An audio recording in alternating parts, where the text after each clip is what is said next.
Olá, sou Viviane Souza, repórter GSM Digital. Nesta matéria vamos falar sobre como manipular frutas seguindo as regras de segurança alimentar.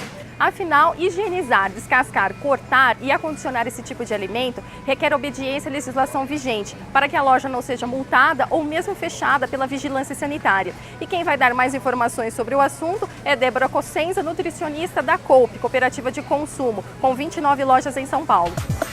Oi Débora, como vai? Bem, tudo bem.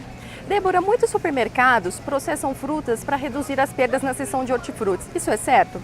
Isso é certo, porque é uma prática muito utilizada hoje, né, nos supermercados para reduzir as perdas, porque às vezes uma fruta que ela está em condições de ser utilizada, ela acaba indo para descarte se você não faz esse processamento.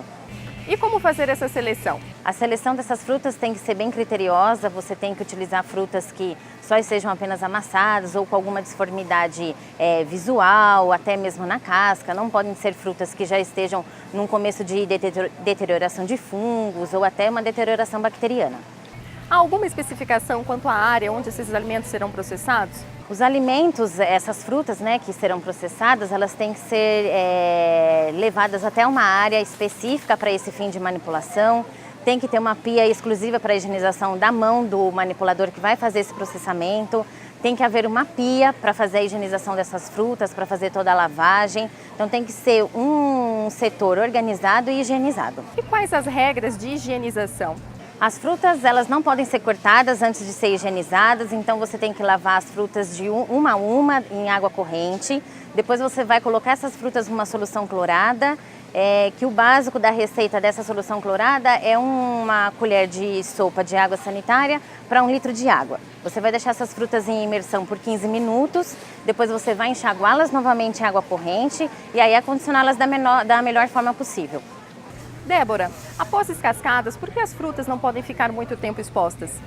Quando você descasca uma fruta, você expõe a polpa dela ao ar, né, que a gente fala. Então você tem a oxidação, que é a reação da polpa da fruta com o oxigênio. Então a fruta vai começar a ficar escurecida, então não vai dar um aspecto, que a gente fala, não vai dar um aspecto saudável para a fruta. Então, a partir do momento que você fez o corte dessa fruta, você descascou, você tem que acondicioná-la ou em potes plásticos ou em bandejas de isopor cobertas com resinite. Como estipular o prazo das frutas processadas?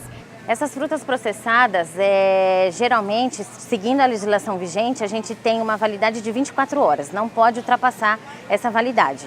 Débora, quais as regras para exposição no ponto de venda?